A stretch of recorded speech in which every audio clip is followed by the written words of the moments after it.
Hey everyone, Bess McCarty here, Victoria, Kansas. Welcome to the MLM Lunchtime Leadership Show, where you can get food for thought and grow for lunch. Now I know that some of you it's breakfast time, so whichever meal it is, welcome. This is a show sponsored by the MLM Millionaire Academy, generic school for network marketers. And this school, our purpose is to help people grow, to educate, equip, and empower entrepreneurs and create independent servant leaders. This show, we cover one personal growth book a month approximately, and right now we do a lot of John Maxwell's because we love him. And right now we're on this John Maxwell book, Thinking for a Change, and the chapter today is Unselfish Thinking, or Thinking for Significance, or Thinking Beyond Ourselves. So this is a very good topic. I always think I get the chapter that I need to hear and learn from. And welcome, Elizabeth. Okay, welcome, Elizabeth. Welcome. Glad to see you. And if you're watching the replay, please type in replay because I'd like to thank you for watching, and also like to hear where you're from, because we have people from all over the world watching these shows. Now, Monday through Friday, Jeffrey David Gamble and Brandy Pember present a chapter, and on Wednesdays I present. You can always find all of us, though, at the MLM Lunchtime Leadership Show, where you can also find Jeff's clip notes on all the books. So we're making it easy to get your personal growth work in every day. Said you should get 30, 60 minutes of that in every day to invest in yourself and your business if you're an entrepreneur or if you're a network marketer. So we invite you to listen in, read the book along with us, because many of you do, I know. And or enjoy Jeff's notes on the Facebook group, MLM Lunchtime Leadership Show.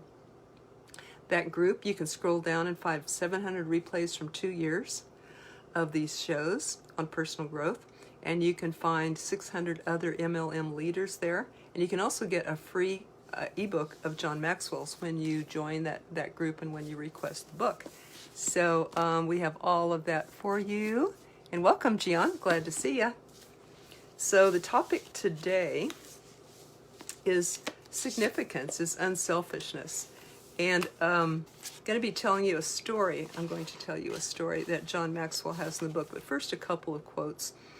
Ben Sweetland says, "We cannot hold a torch to light another's path without brightening our own." So isn't that cool? You cannot light a light without getting the light yourself. You cannot give a hug, you cannot give a smile without getting the benefit of that also yourself. Here's another quote. The author is unknown, but it's kind of cute. "If it's true that we're here to help others, exactly what are the others here for?" Well, it is to help others. I just to sum up this chapter real quick, for me, it's like, why be unselfish? Why think unselfishly? For me, because it's more fun. It feels better. It feels better to me. If I just think so small, for what would benefit me, it starts getting boring and I start feeling down. And if, when I think, how can I benefit my neighborhood, my community, my city, my race, my others' races, the world, community, how can I benefit people at this time? That feels so much better to me. I feel happier. So in a selfish way, it feels better to do that. I know that when I volunteer or do things, when I know there's nothing in it for me, that's when it actually seems like there is the best for me, that I do end up feeling the best. So tell a little story here. And welcome, Janice Silva. It does, and you do it well, so do you. So the cool people on here, welcome everybody. Welcome everybody. So the very cool people on here practice this already. I know you guys know this already, but maybe we can take it to another level with the story here and with a few thoughtful questions from John Maxwell. So first of all, he tells a story. Have you heard of George Washington Carver, the black gentleman who was famous for developments and making progress with agriculture? Well, he tells his story. How did this all happen? It was through his altruism. But it was 1985 that he was a young man, and he used every penny he had to travel to Highland, Kansas to attend the Highland College, because education was always his driving goal. So he gets there, and then they say, oh, you're black. And they refuse admission. A few years after that, he established a homestead. He had a knack for growing things, but he really wanted to continue his education in the arts. So in 1890, it was 5 years after he was refused, he applied to Simpson College and got accepted there and studied painting and piano. And he won first prize and went to the World Fair in Chicago and was transferred to Iowa State College, where he kept working in art, but also was on the athletic team, the military regiment. He became captain, led the YMCA and the debate club and all this stuff. So he was a real leader and a real progressive guy. But then while he was there, he switched his major from art to agriculture. And why would he do that when he was just clipping along so good? He was doing really, really good, or had that been for the arts. And he said so that he could help his race. He said, the arts and all that would be of no value to my colored brethren. And that was important to him. So he went on to receive his degree from Iowa State and was the assistant botanist in the college experiment station, and became the first African-American faculty member at Iowa State. But in 1986, in April, he received an unusual offer from Booker T. Washington of the Tuskegee Institute. Would he take a teaching position there and become the school's director of agriculture? And he said, this means that you're going to be giving up the position that you have, and do a lot of hard work. But it was to help to bring people from poverty, out of poverty. So, he could have lived a comfortable life. In Iowa, he was respected professionally, yet he gave up all that stuff to move to Alabama. And while he was at that Tuskegee Institute, he did a lot of agricultural research and discoveries, and he was helping the poor black farmers of the South. He took the classroom out to the people and made a difference in their lives. Now, if he would have focused all of his attentions and patented his findings that he had made in agriculture and building a business on his discoveries, like Thomas Edison and Henry Ford did, he could have become a very rich man. But that was never his goal. He did it to help his brothers in the service that measures success. He said, you could have all the clothes and autos and all that stuff, but none of the money that one has in the bank counts as much as the significance of serving others. So that's what he did. Of course, he became well known. He got the fame, if not the position and the money and all of that. So that was more important to him at the end of his life.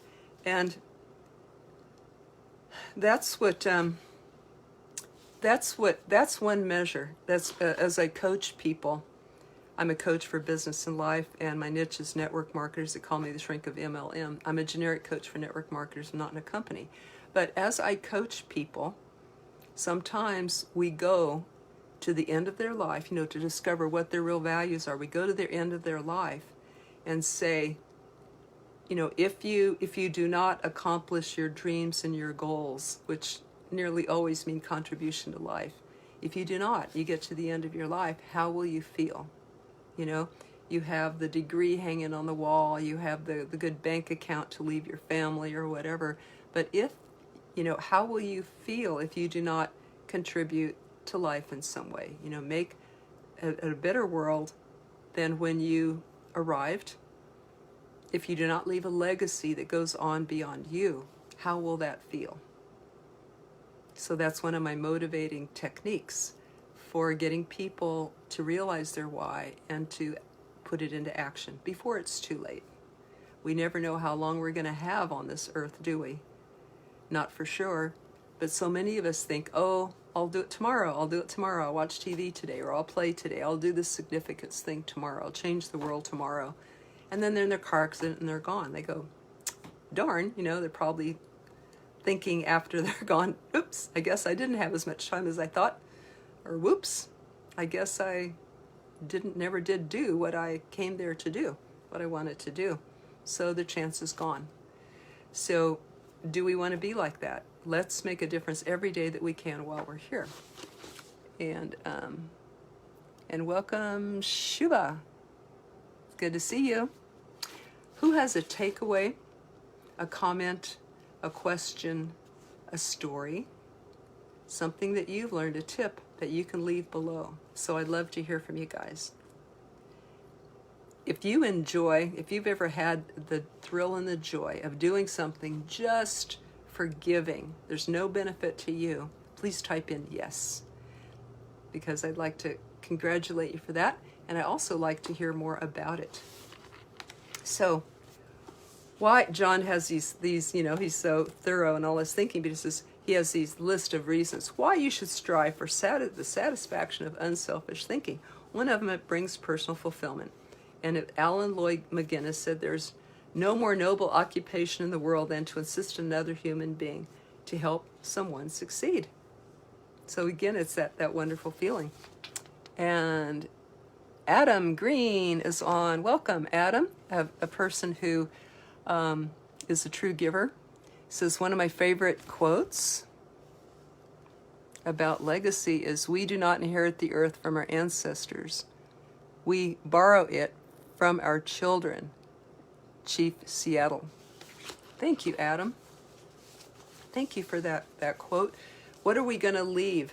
What are we going to leave? Look forward. What are we going to leave the children? What is our legacy? And this is another really cool book that speaks about that, The Red Q Revolution with Jordan Kemper. Do you know that one, Adam? This is a lovely little book. It's small, but it has many stories about thinking beyond ourselves, leaving a legacy.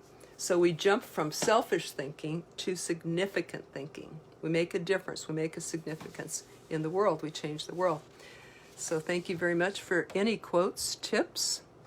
And Janice Silva says, yes, I know you do. I know you live like that. So number 2 reason from John Maxwell, I'm giving tips out of John Maxwell's book, Thinking for Change, Chapter 10, which is unselfish thinking. So number 2 tip is unselfish thinking adds value to others. So first of all, it makes me feel better. Number 2, it adds value to others.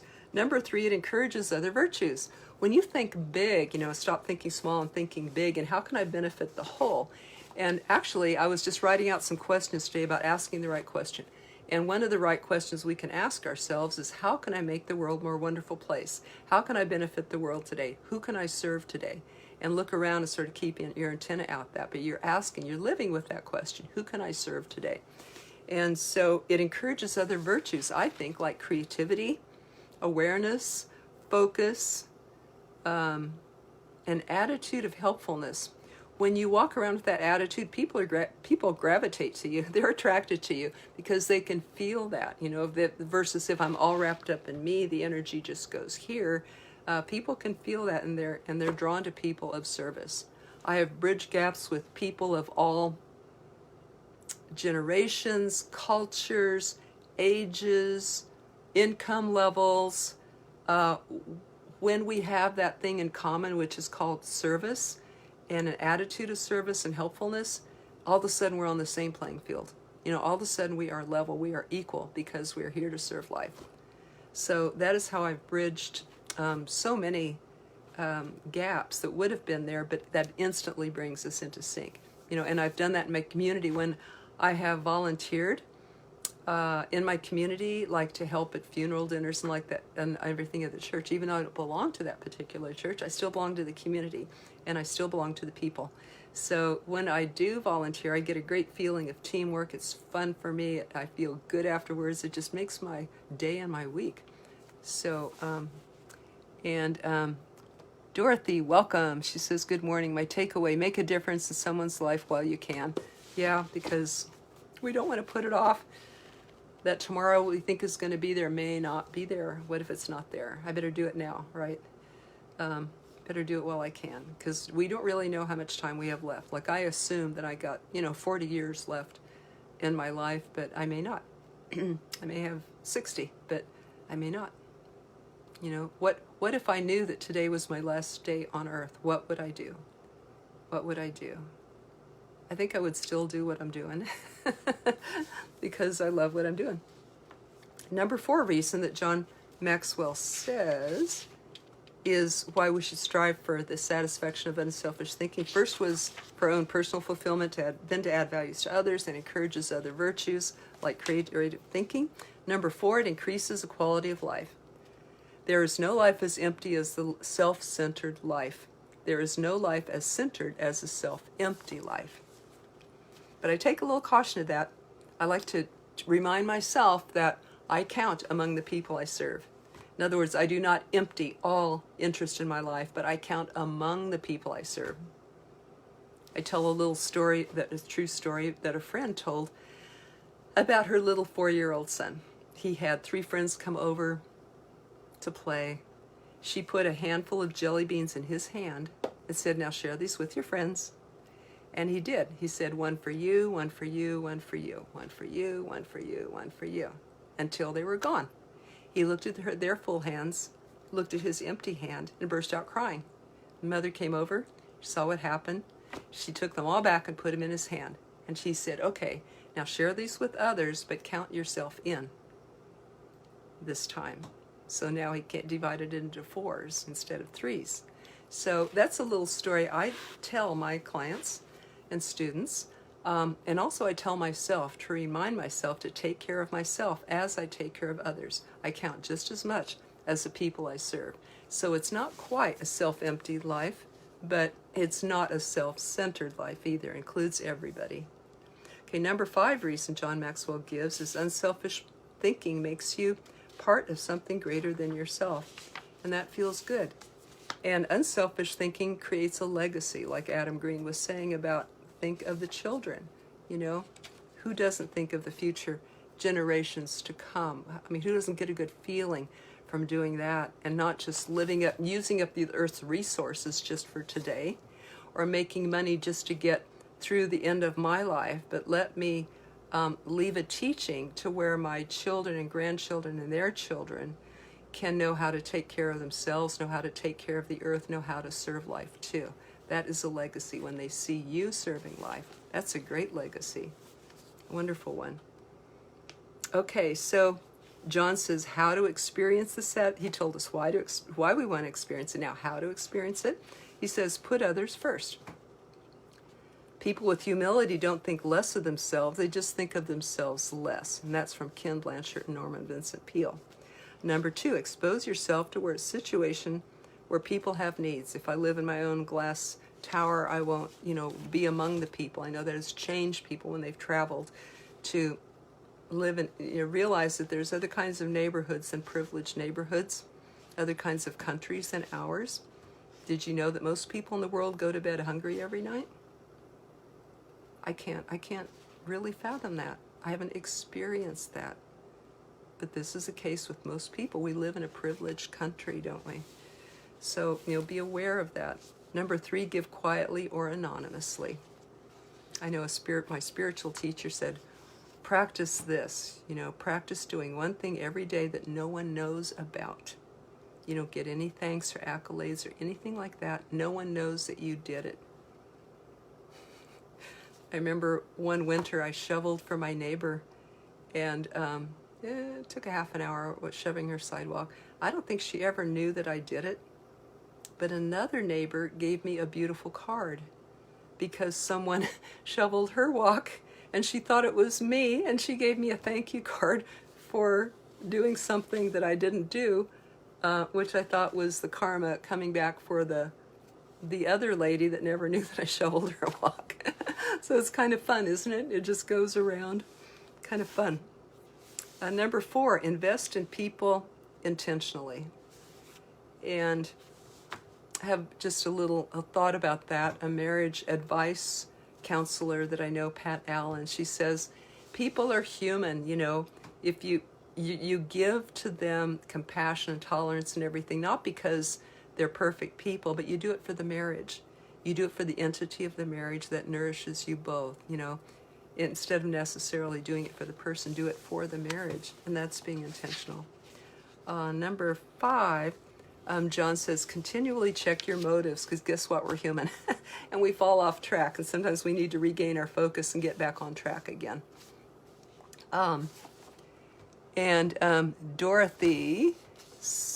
Dorothy, welcome Dorothy, and she says, good morning, my takeaways make a difference in some, oh, I already read that, okay, thank you.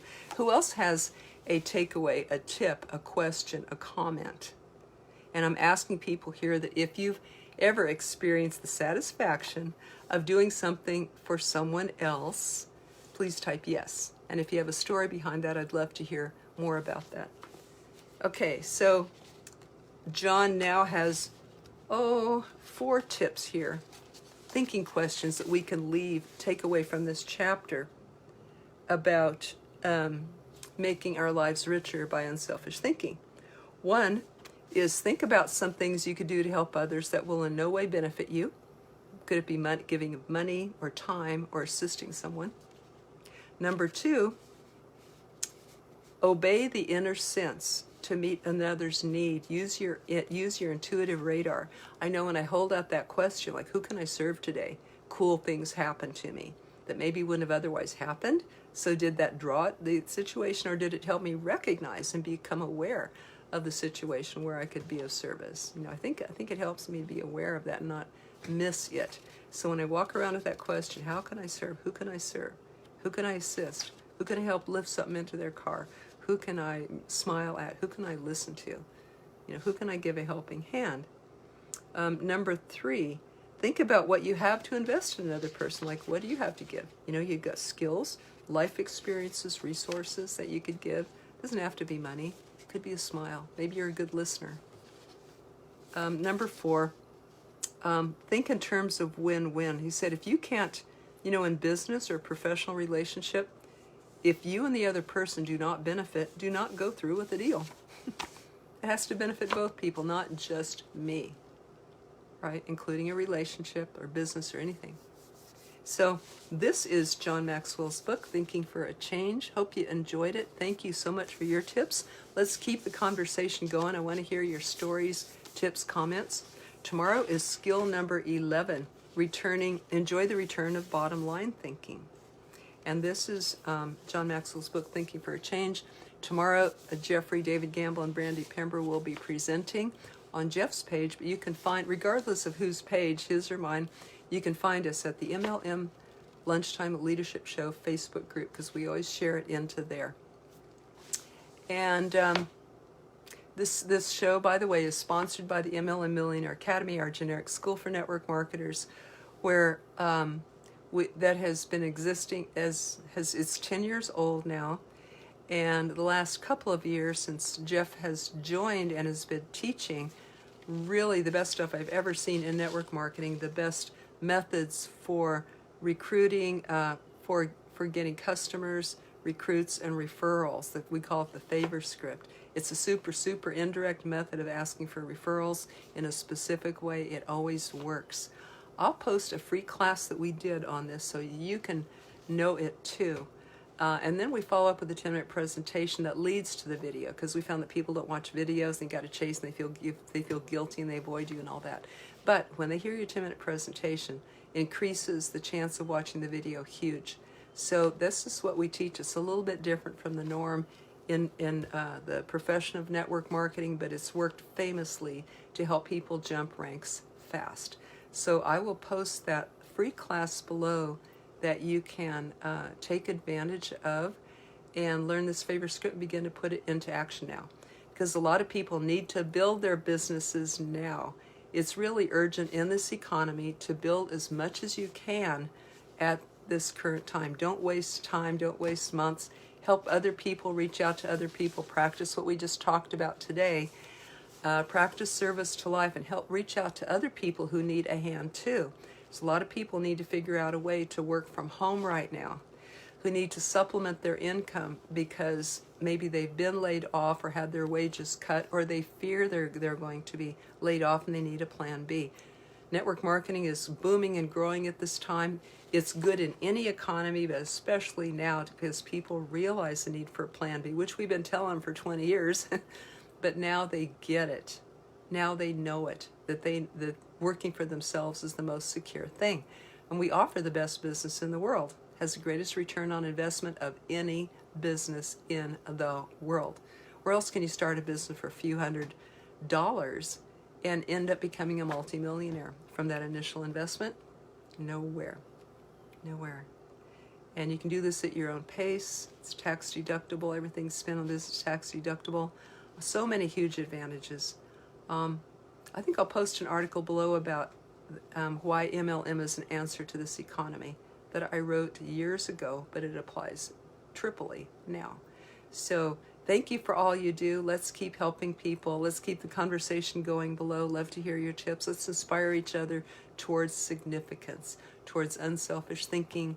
Reach out, help a next person who needs your health product or service or financial answer in their life. People are struggling right now, you guys. There's no better answer for this than network marketing that I know of. This is the time. This is the time to shine, to be active, to get out there. Do it. Okay? And let me know how it goes. I want to hear how it goes for you.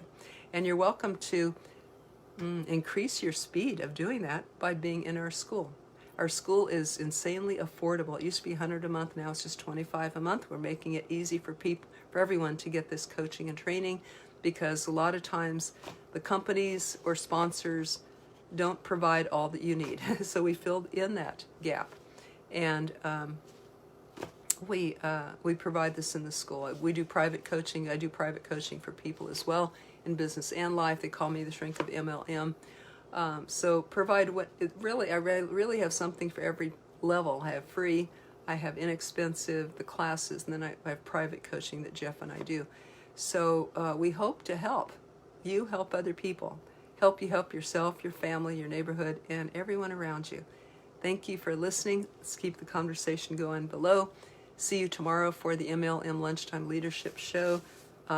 This book, Skill 11, Enjoy the Return of Bottom Line Thinking. Thank you, everybody. See you tomorrow. It's the MLM Lunchtime Leadership Show. Bye-bye. And welcome, Coachy. Right. See you guys. Bye.